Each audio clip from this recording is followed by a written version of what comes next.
여러분, 혹시 최근에 이런 경험 있으신가요?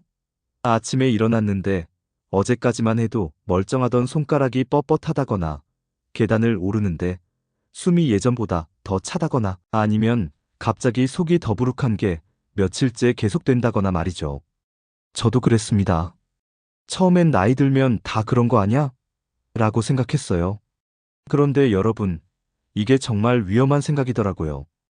오늘 제가 여러분께 꼭 말씀드리고 싶은 건 40대 이후에 나타나는 어떤 신체 변화들은 절대로, 정말 절대로 무시하면 안 된다는 겁니다. 왜냐하면 이런 작은 신호들이 우리 몸이 보내는 마지막 경고일 수 있거든요. 조기에 발견하면 충분히 치료할 수 있는 것들도 늦게 발견하면 돌이킬 수 없는 상황이 될 수 있습니다. 그래서 오늘은 제가 의학 전문가들과 상담하고 여러 연구 자료들을 찾아보면서 정리한 내용을 여러분께 공유하려고 합니다. 이 영상이 여러분이나 여러분의 가족, 소중한 분들의 건강을 지키는데 조금이라도 도움이 되었으면 좋겠어요. 그럼 시작하기 전에 구독과 좋아요, 그리고 알림 설정 꼭 부탁드립니다. 건강 정보는 정말 많은 분들과 함께 나눠야 의미가 있으니까요. 자, 그럼 지금부터 이야기를 시작해 볼까요? 제가 가장 먼저 말씀드리고 싶은 건 바로 체중 변화입니다. 여러분, 다이어트 안 하는데 살이 빠지면 좋은 거 아니냐고요? 전혀 그렇지 않습니다. 오히려 이게 가장 위험한 신호 중 하나예요. 특별히 식단을 조절하지도 않았고 운동량이 늘어난 것도 아닌데 6개월 사이에 원래 체중의 5% 이상이 빠진다면 이건 반드시 병원을 방문해야 하는 상황입니다. 왜 그럴까요? 우리 몸은 정말 똑똑해서요. 뭔가 문제가 생기면 에너지를 다르게 사용하기 시작합니다. 갑상선 기능 항진증이 있으면 신진대사가 비정상적으로 빨라져서 먹어도 살이 빠지죠. 당뇨병 초기에도 비슷한 증상이 나타날 수 있어요. 혈당 조절이 안 되면서 몸이 지방과 근육을 에너지원으로 사용하기 시작하거든요. 더 심각한 경우는 암일 수도 있습니다. 특히 췌장암, 위암, 대장암 같은 소화기 계통의 암은 초기에 설명할 수 없는 체중 감소로 나타나는 경우가 많아요. 제 지인 중에 한 분이 계셨어요. 50대 초반이셨는데 3개월 만에 7kg이 빠졌대요.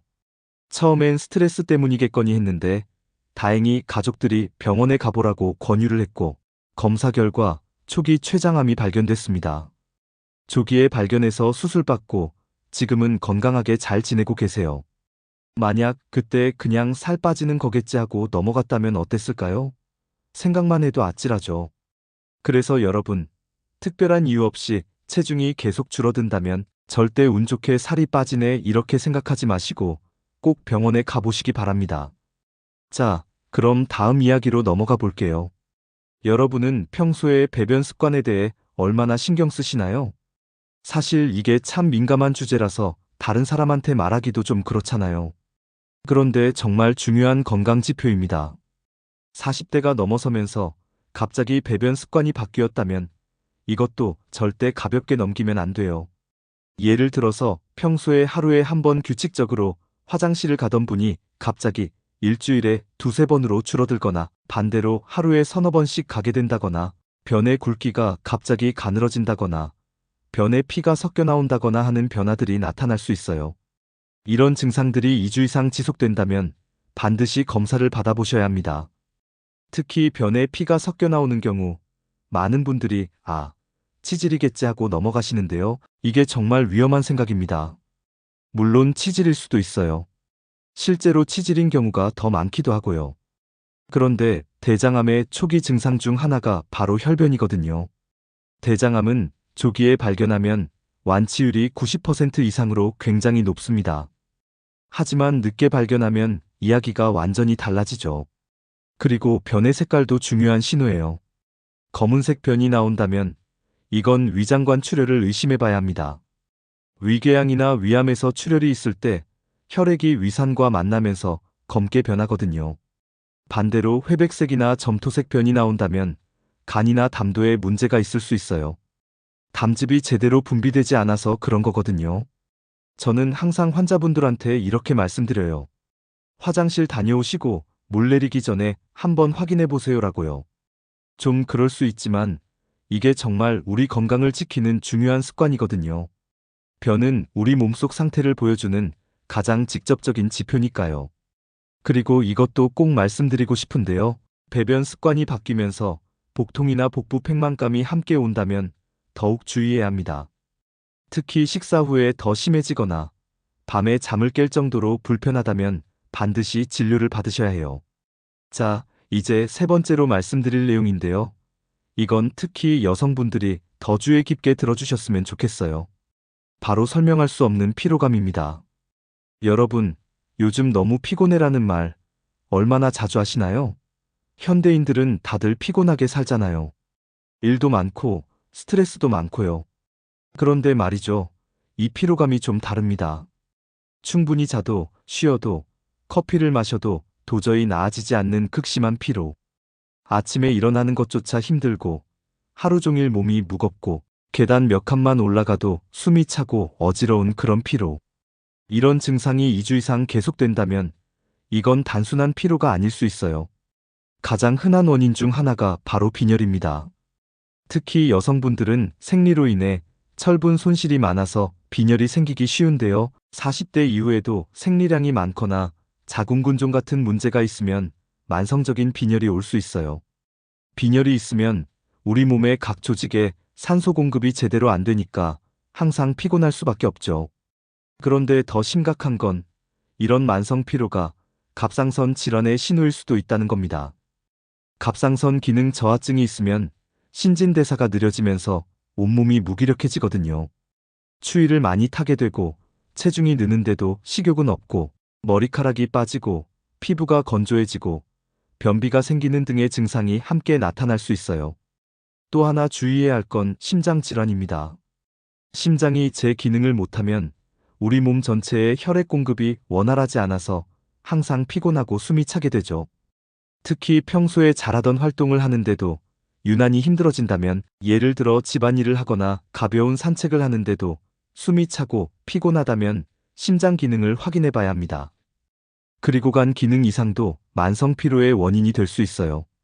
간은 우리 몸의 화학 공장이잖아요. 해독도 하고 영양소도 저장하고 에너지 대사에도 관여하는데, 이 간에 문제가 생기면 당연히 온몸이 피곤할 수밖에 없죠.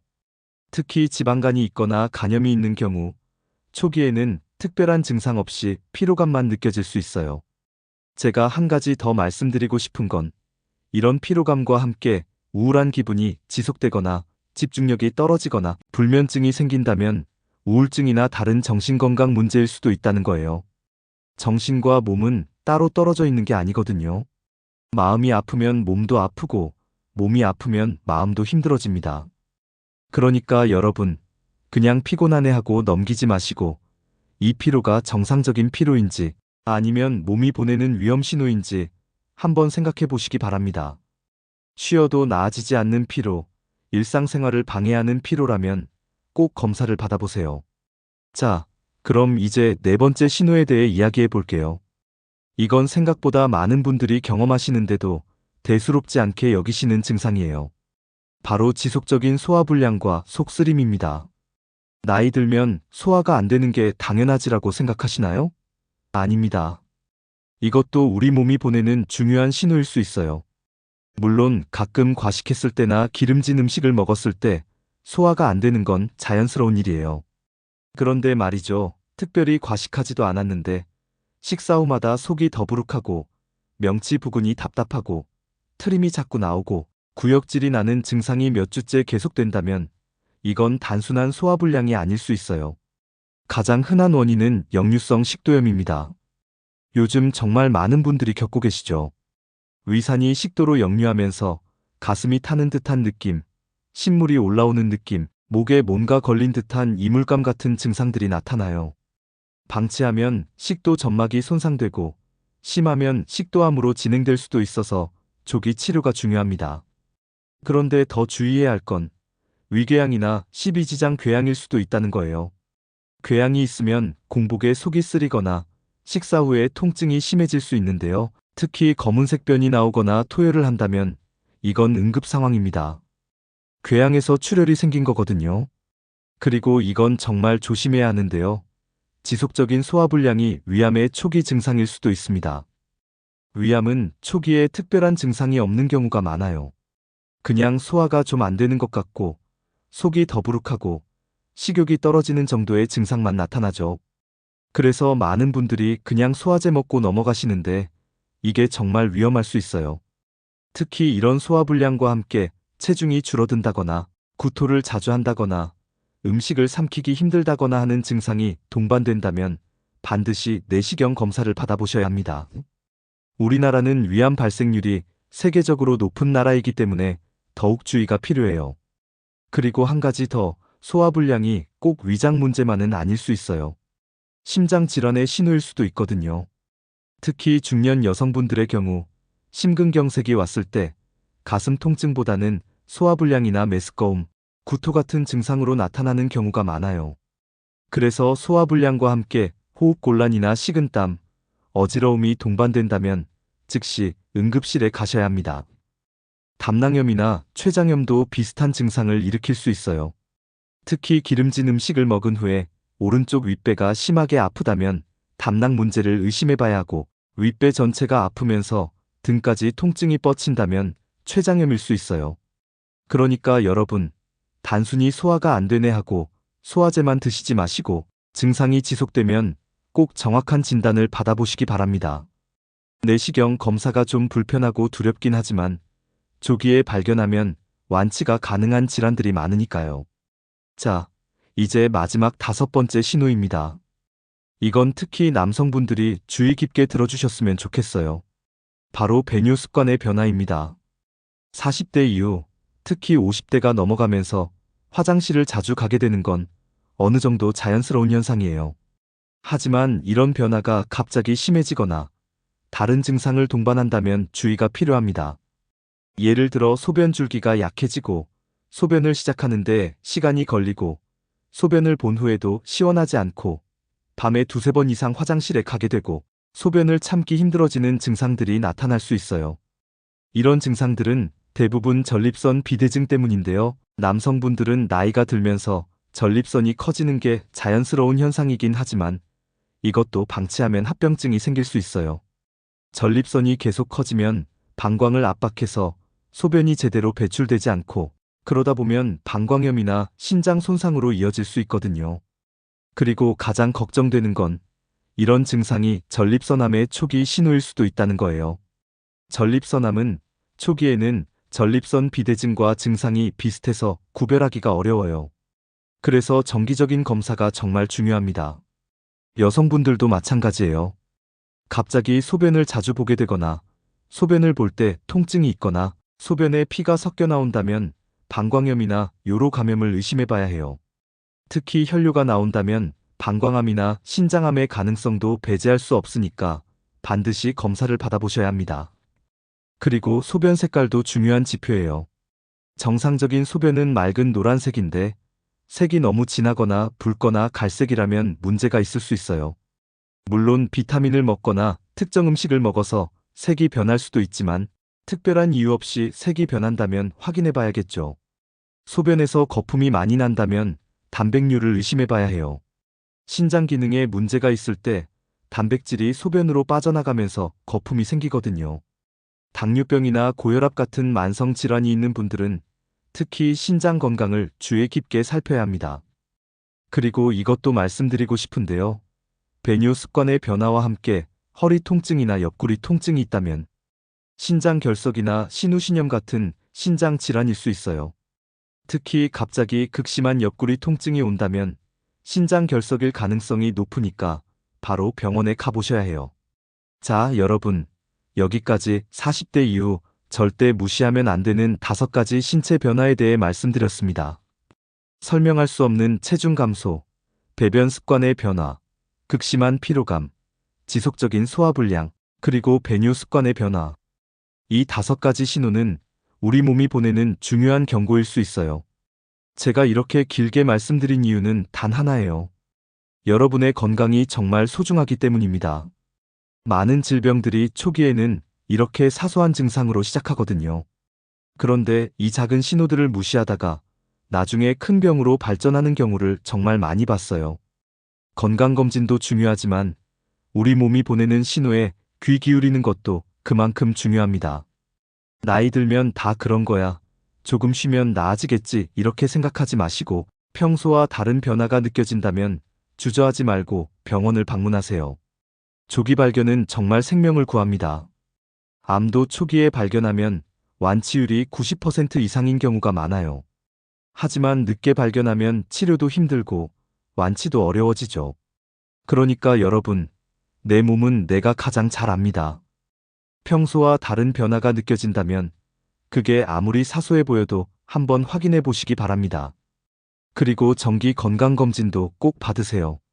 40대 이후에는 2년에 한 번씩 국가에서 제공하는 건강검진을 받을 수 있잖아요. 위내시경, 대장내시경 같은 검사들이 불편하긴 하지만 이런 검사들이 우리 생명을 지켜줄 수 있어요. 여러분의 가족들에게도 오늘 제가 말씀드린 내용을 꼭 전해주세요. 특히 부모님들은 본인 건강에 무심하신 경우가 많거든요.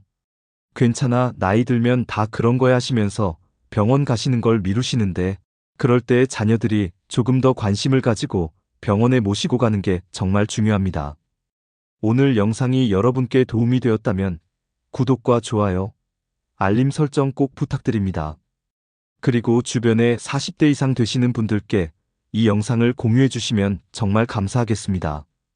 건강 정보는 많은 분들과 함께 나눌 때 더 큰 의미가 있으니까요.